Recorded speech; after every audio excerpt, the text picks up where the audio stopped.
Good morning, Hunger 114, and welcome to class. Today's our first round of discussion section meetings. I'm hoping that it goes well. Back in class today with you, but I did want to offer a short addendum video to the conversations that we had today and to complement some of the really outstanding, insightful, informative discussion thread contributions that you all have made on our first round of discussions. Oh, need to open up the window blinds in here. It's a little dark.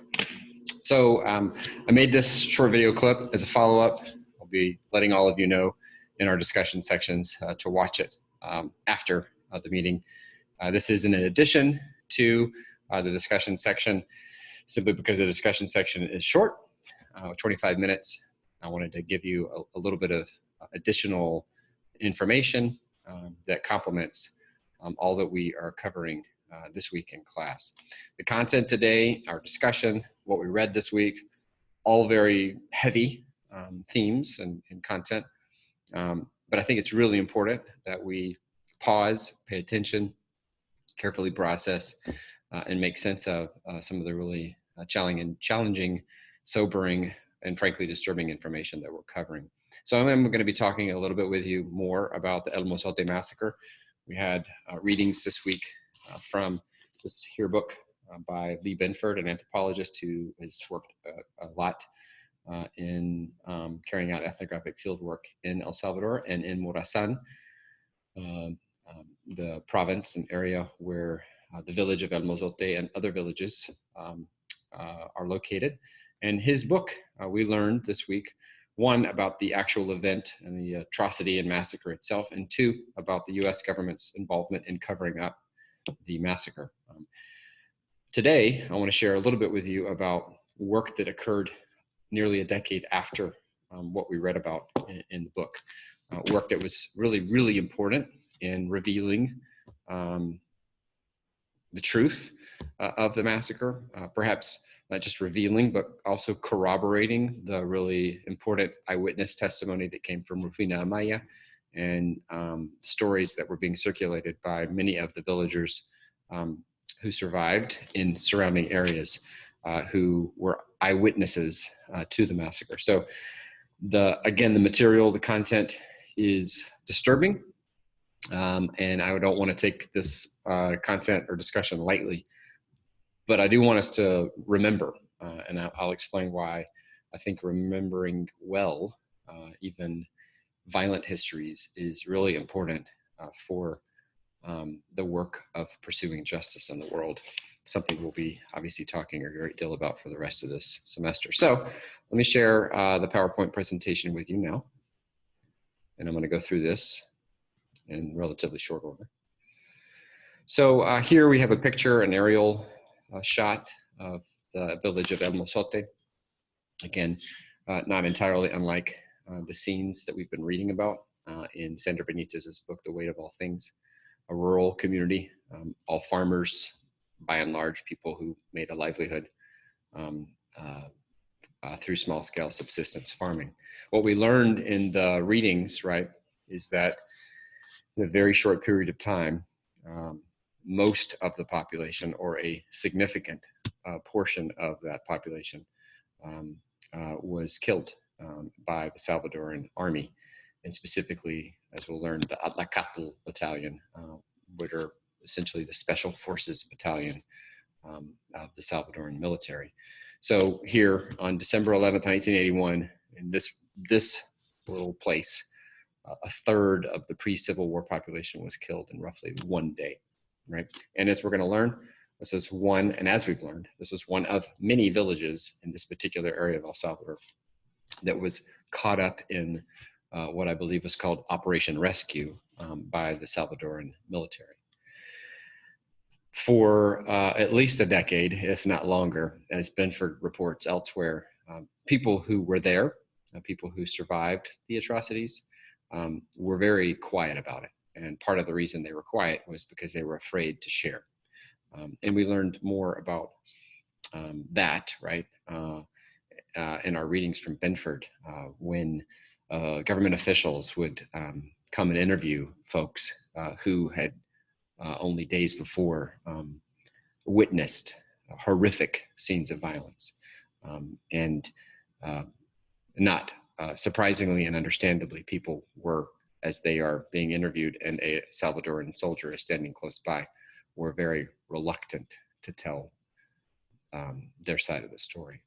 So in the absence of remembering rightly, as we learned, and remembering accurately, other stories circulated, other narratives were told, and those narratives were part and parcel of an entire structure of violence. As Paul Farmer says, such structures very often erase history, and this is exactly what happened. We began our reading with a lament. This is again from an eyewitness, Enriquez, who was traveling in the area in Benford. In his writing reports how Enriquez came upon a villager who was looking for his children. And note the language. We've been talking a great deal about lament. Here is a man standing in the middle of ruin. And he says, I'm searching for my 4 children. I've been looking for them for 2 days. By God, again, a cry of lament. Look what they have done, right? Think about who he's speaking to there. I think he's speaking to whoever can hear, but I also think he is speaking to God. What were these people guilty of? A question, right, that just hangs out there. And here, Enriquez adds, or Benford notes, with this cry, the man tries to revive the dead.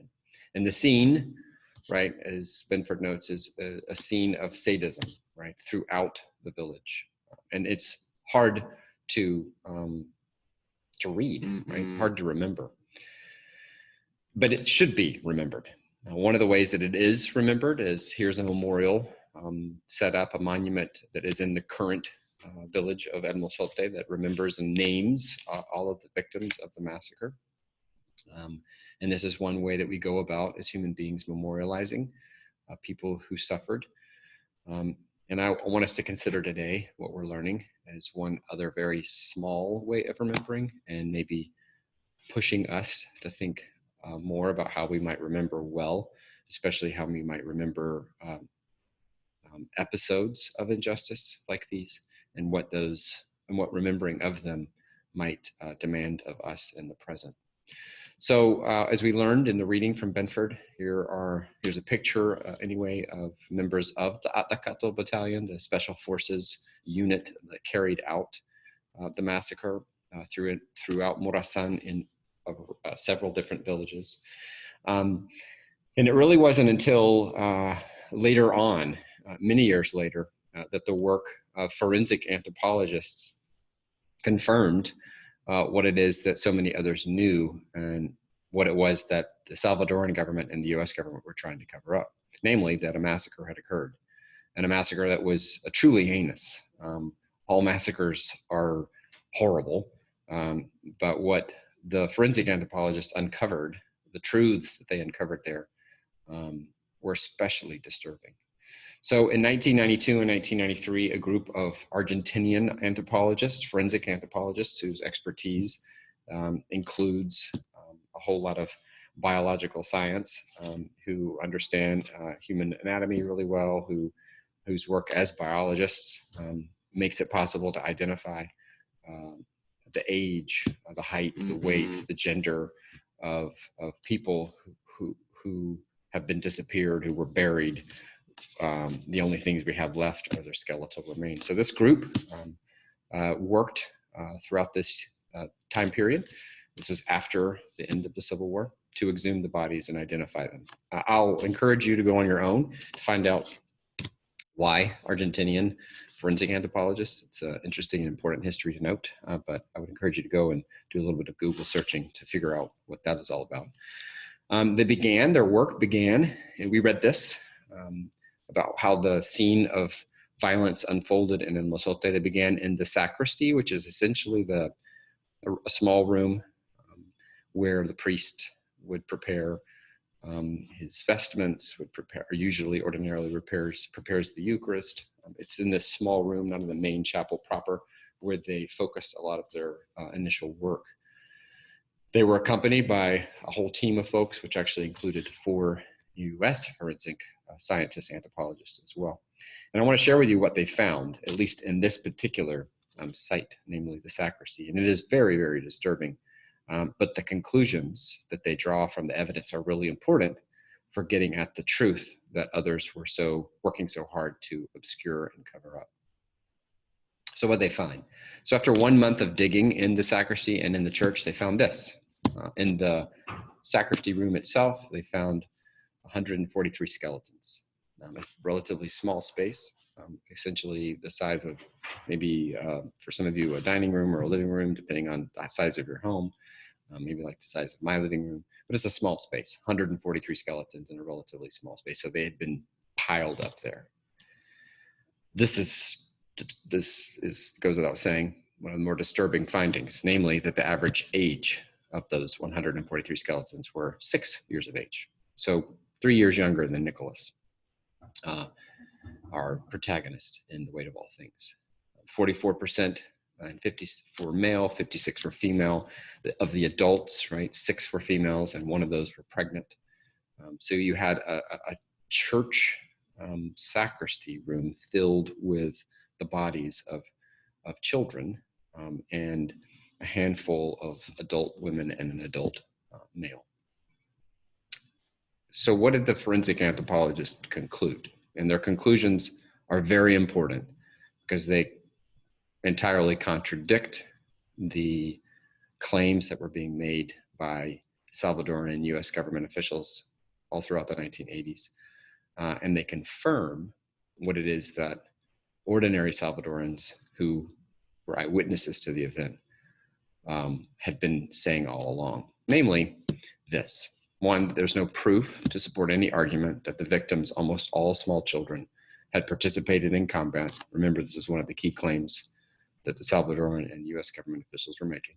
Or 2, that they had been somehow trapped in a crossfire between Salvadoran army and the FMLN. There is no evidence to support those claims. The evidence supported a contrary claim, and namely one that ordinary Salvadorans had been explaining for some time, but people were ignoring, simply were not listening to. The evidence supports decidedly, says the report, the conclusion that they were the intentional victims of a massive extrajudicial execution. This is disturbing, but it's the truth. And remembering truths like these are really important, especially when there are so many other forces at work, as we've been learning, that exercised a lot of effort to obscure and cover up the truth. As we're going to be learning in this unit, it is, if we don't name injustice as it is, 1, it's hard to lament it. We don't remember to lament it. And 2, naming it as it is, and being disturbed by the weight of it makes it very difficult for us to take action against it, to work in hope towards something different, to work for justice. So as we've said, one of the first responses and understandable and ordinary responses that we human beings have to such truths is to lament. And I wonder if any time this weekend or week, even after this short video, you might pause for just a moment and get out your journal. And again, maybe take a look at a psalm and pray for the people who still live in El Mozote, who today still bear the burdens of loss. As we're going to be learning about later on in the class, there still continues to be significant violence in Central America and El Salvador. People continue to lament the conditions that they find themselves in. I wonder if we might, as a way of exercising care and sharing in the burdens as best we can from a distance, a prayer of lament. Prayers of lament are desperate cries, as Katongole and Rice explained to us.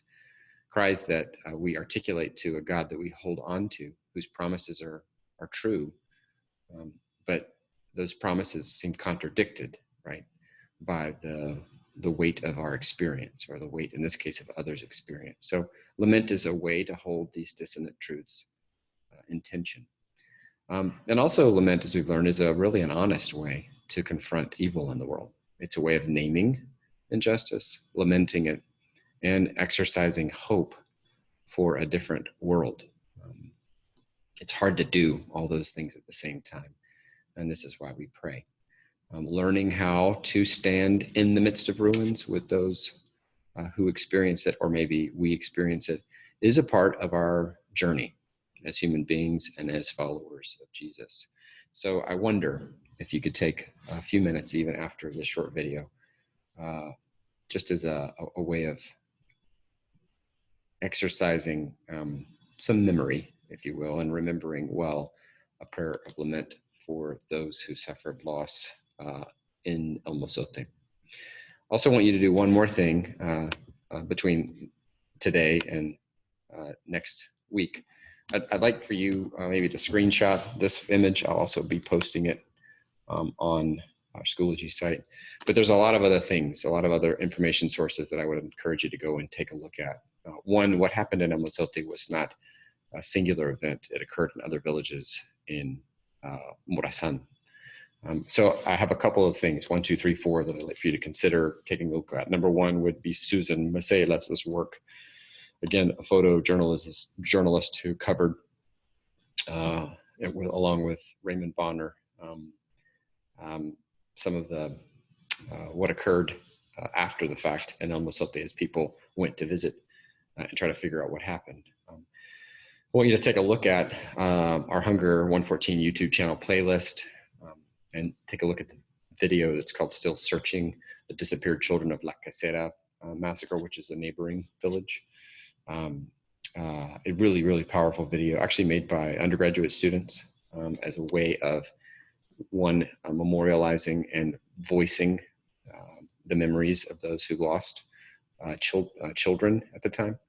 And after you view both of these, I wonder if you take a few minutes to pause and consider what we're learning, namely, one, that we're reading a story that's being told to us, or at least narrated in a way through the eyes and ears and body and experience of a 9-year-old boy. And also want you to think about, in light of what we considered from Lee Benford, the importance of listening to the testimonies and stories of everyday, ordinary Salvadorans. Why does it matter that we listen to, quote, unofficial reports, and in this case, unofficial testimonies that were more truthful, significantly more truthful, entirely more truthful than the official reports? So again, I think you all ask these questions: who do we believe? Who do we listen to? A lot of this unit is about that. Who are we listening to? Who are we paying attention to? And then finally, if you wonder about what all this means for today, there's a really interesting set of reflections on the Sojourners website, which is a Christian magazine written by Ryan Byler, as he wrestled with remembering. He visited Morazan, saw the memorial picture that he was present and went and visited the memorial. And it prompted him, like, well, what do I do? And his column has some really interesting reflections on how people who weren't present, people like you and me, what do we do today? Many of you ask these same questions, like, this is something that happened in the past. What does this have to do with my present? It's a fair question, and I think you'll appreciate some of the ideas, or at least some of the wrestlings that Ryan Byler articulates. Thanks again for being attentive. Thanks again for participating in discussion today. I'll see you guys next week. I will stop the video here. Hope you guys have a restful weekend and that you take some time to get outside and enjoy God's creation. Take care. Bye.